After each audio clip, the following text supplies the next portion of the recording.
Hi friends, welcome to my channel, and I've got an unboxing from Oneness Emporium.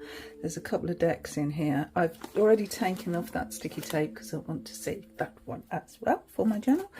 And yeah, this beautiful paper like I had in the last mailing from Oneness Emporium, which I went bananas over. Sorry about the lighting. I'm trying my best here because outside it's mizzle, drizzle and showers. So typical October weather. There's spiders everywhere. So, you know, it's like fight your way through the webs when you come out the front door at the moment. Anyway, let's have a look what's in the box. So we've got the envelope, which has some example cards from other decks. There's a pouch here. We'll have a look at that in a minute. And I've bought two decks. These are pre-orders, so I've waited quite a while for these actually, so I'm really looking forward to them.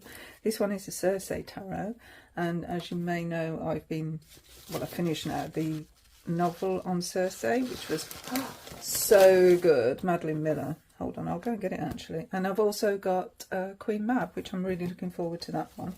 So that's what's in the box. This is the book that I'm talking about. It's just brilliant, absolutely brilliant book. Really enjoyed reading that.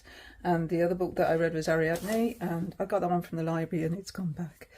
So I can't show you that, but I can put up an image off the internet of the cover if that's something you're interested in. But yeah, so I've been getting quite into Greek mythology.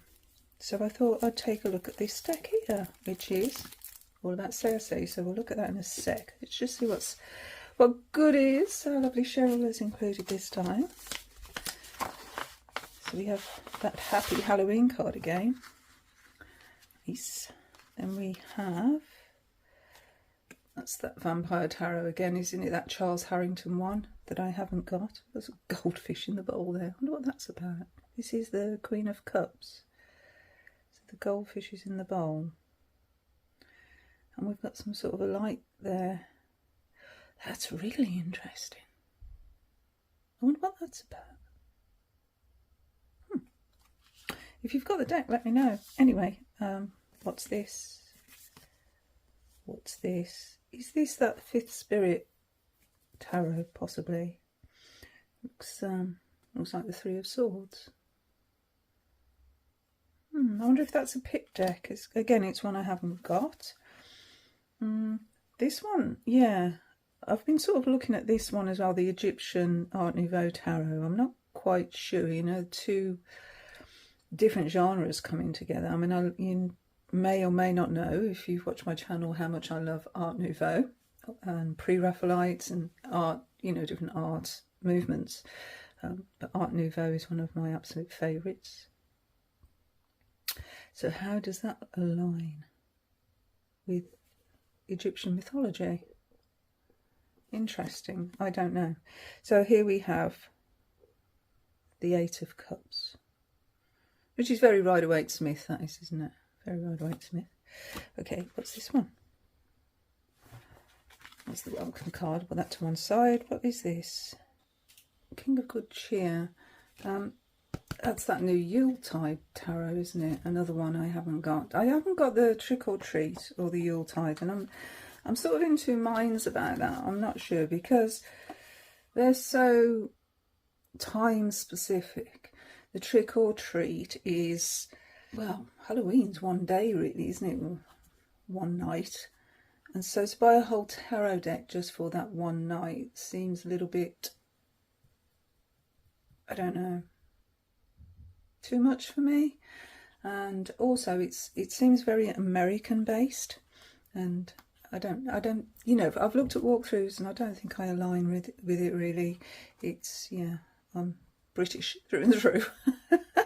So it doesn't really align to me. And the Yuletide one as well, I don't know. I'm not a great Christmas person, to be fair. Is that an awful thing to say? Yule, yes. But Christianized Christmas is, yeah, let's not go there, but it's not for me. That's all I'm going to say. So I don't really think I'm going to invest in those. Although they look quite nice. I've been going back and forth on them, to be completely honest. Let's see what's in the pouch. It's a nice pouch, velvety. We've got a couple of crystals here. I don't quite know what these are. First thought was pink calcite, but it doesn't feel, you know, the texture is not calcite at all. But it's a tumbled stone. I don't think that's rose quartz at all. A bit puzzled about that one. I am so sorry, this lighting is so bad, it's difficult to actually see what it is. Okay, another time. It's just so dark here, and there's not really anything I can do about that. So I might actually do this in two videos, because otherwise one might be just a little bit too much for 2 decks. Okay, so we'll start with the Circe Tarot.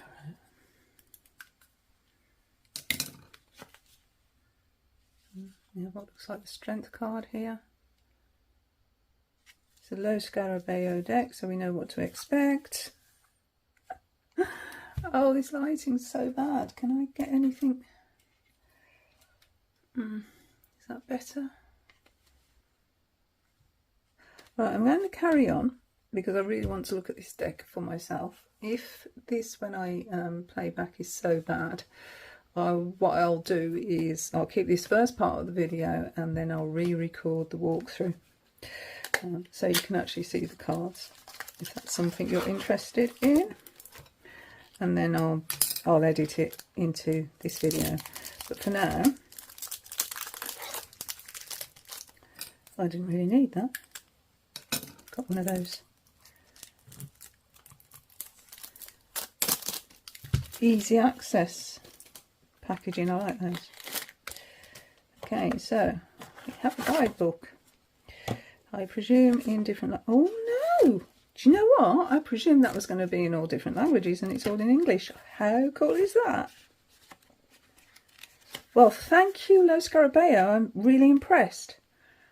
We always have 4 languages. This is the very first deck I've had, Lo Scarabeo, that's got it completely in English. It's been translated by an app. Looks like it's an app that's translated it. Possibly. Yeah, we'll have a look at that in a sec. Oh, look at the back. Look at the back of those cards. Ooh, that is pretty. Take that card out. Okay. Well, the first thing I notice is they're borderless.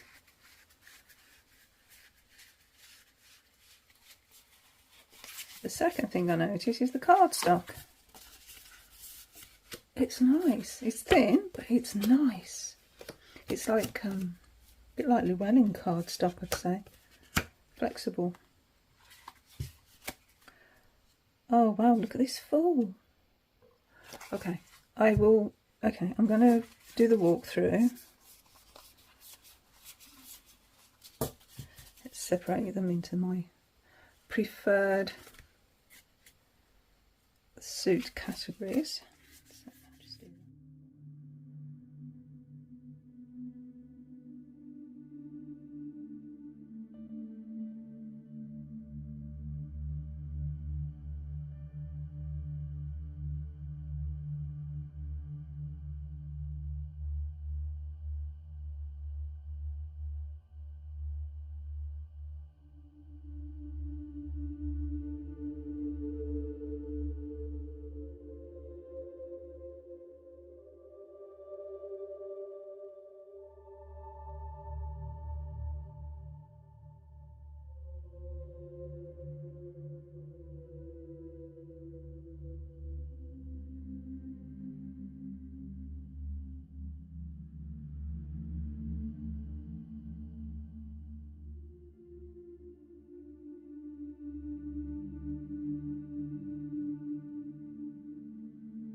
So those are the cards, and I think the art style is beautiful. It seems to be a lot of like this pen and ink and some coloured pencil, I noticed.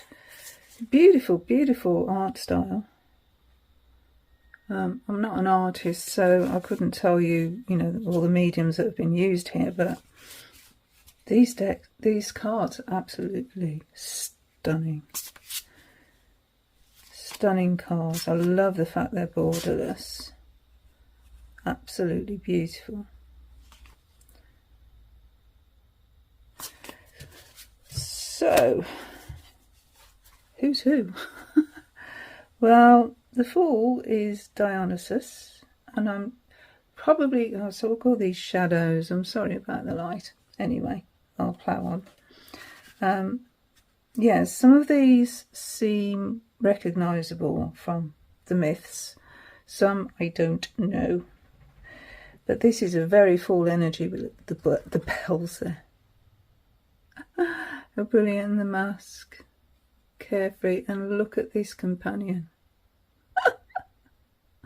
Oh, brilliant. So, yeah, this is the guidebook. As I say, it's all in English, which is brilliant. And then at the back here, just looked at the back, and what they've done, and I think this is fantastic, is for the other languages here, Italian, Spanish and Portuguese, they've got a QR code, so you can actually access the guidebook in other languages. Isn't that brilliant? So kudos, brilliant. I am really happy about that. I'm really in love with these cards. I think they're gorgeous. So let's have a little look at a few cards. I wanted to look at the moon because it's Selene, and Selene is a deity that I feel a connection to. I've always felt a connection to, and as I understand Selene, they are the goddess of the full moon. And look at this image. This is Selene in the moon card, and we've got here that the moon is actually part of Selene's head. Look at the stars in the sky. Yeah, so and we've still got the twin towers, and we've still got the dog and the wolf here. Don't know if you can see this. I hope you can see it. It's quite dark in the background. So I want you to see what it says. So the moon, Selene, a moon goddess with a white robe, daughter of, oh, here we go. I'm never going to know how to pronounce these sort of names, but here we go. Is it Hyperion and Thea? The pale-faced goddess represents cyclical recurrence, the imperishable motion that governs tides and the phases of life. So yeah, moon energy. Surrounded by an aura of mystery and the unfathomable, arcane symbol of what is hidden from human eyes. She shows her face while also concealing and veiling it, and is surrounded by stars of which she is queen and master. Selene is the goddess of education. I did not know that. Okay, wow. Well, that makes, yeah, that really aligns with my life path. Okay, so Selene is the goddess of education who imparts hidden teachings.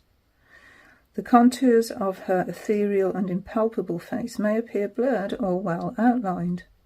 It is up to those who, through darkness, are in search of the torch of wisdom and pure doctrine to identify her shape and learn her great teachings.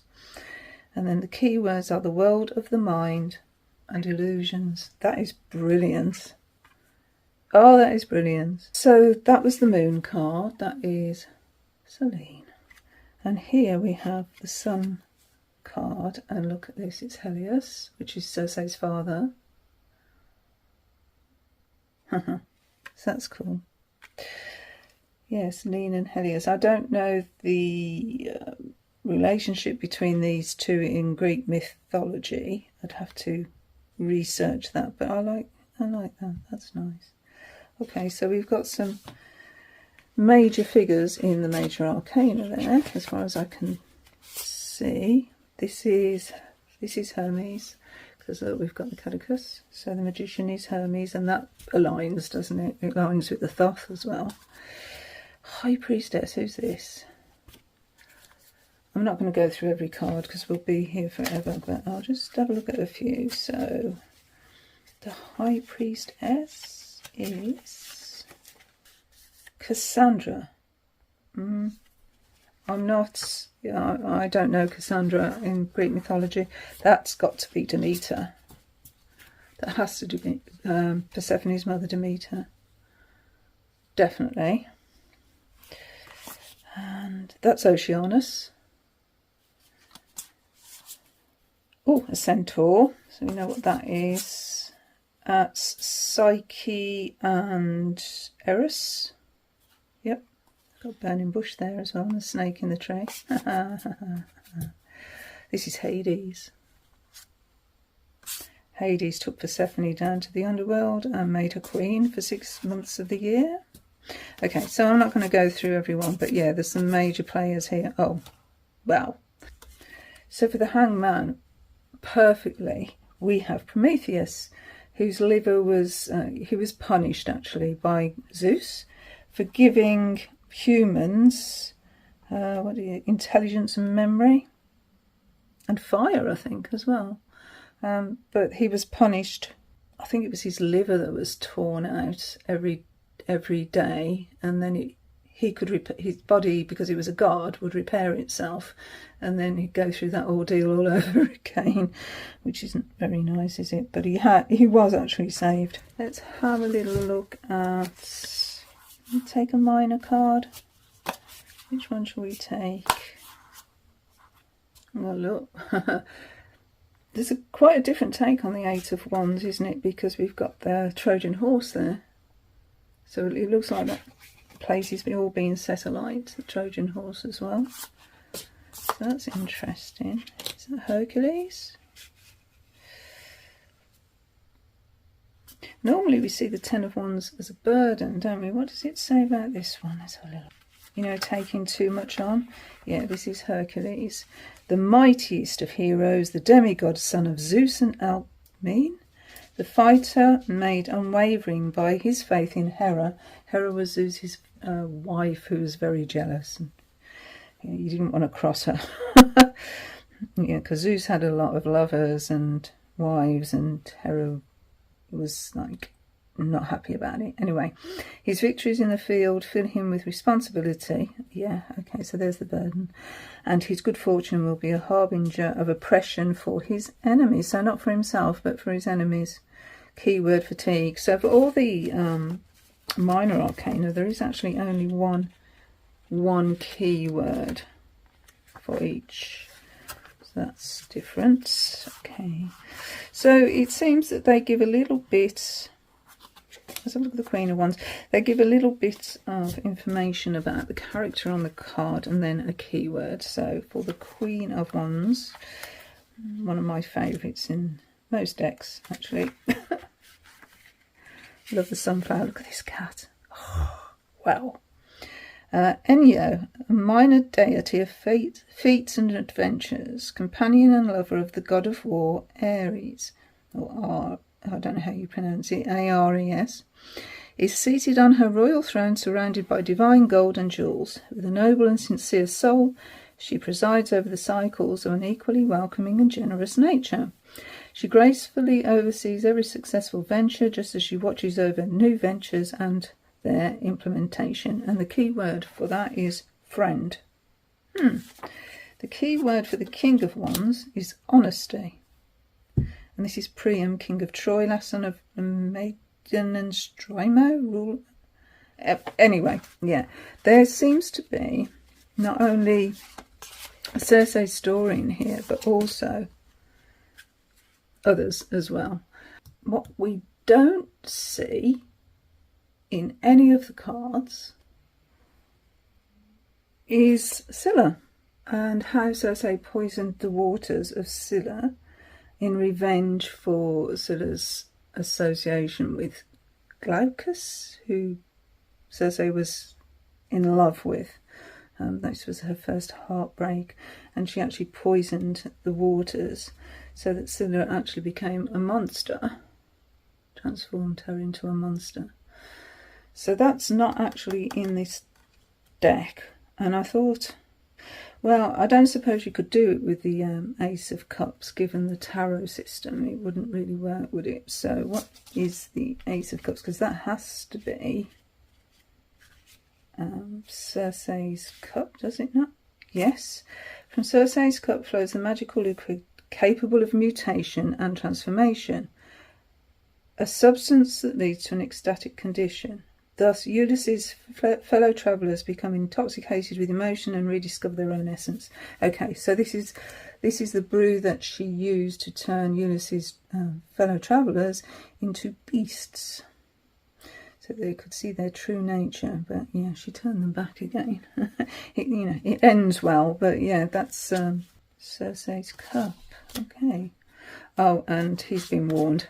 He's been warned, I think, by Hermes not to drink it, and they end up falling in love. So that sort of works well with the Two of Cups. And here we've got their familiars. So he's a lion, which he actually wore as a pelt, didn't he?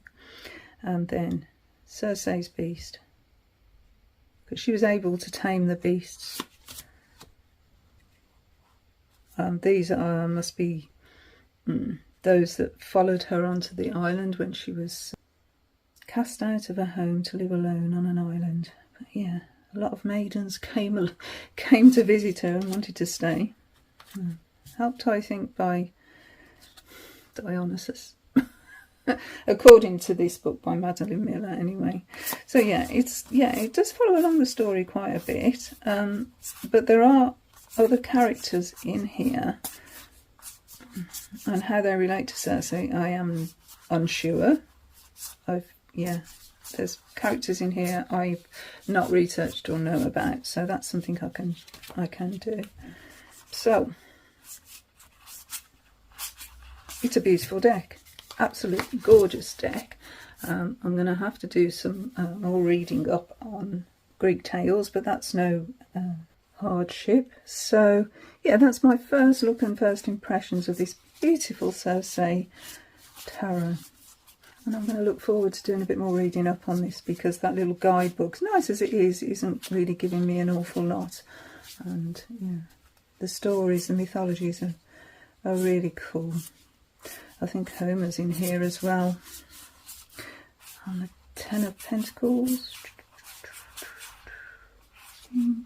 Hey, yeah, there he is. There's Homer. Okay, so on that note, thank you so much for watching my little first look and walkthrough of the Circe Tarot. Isn't that a beautiful card? I will record the Queen Mab Oracle separately, because otherwise it'll be too long, this video. Okay, so thank you so much for watching, friends. Bye now. Bye.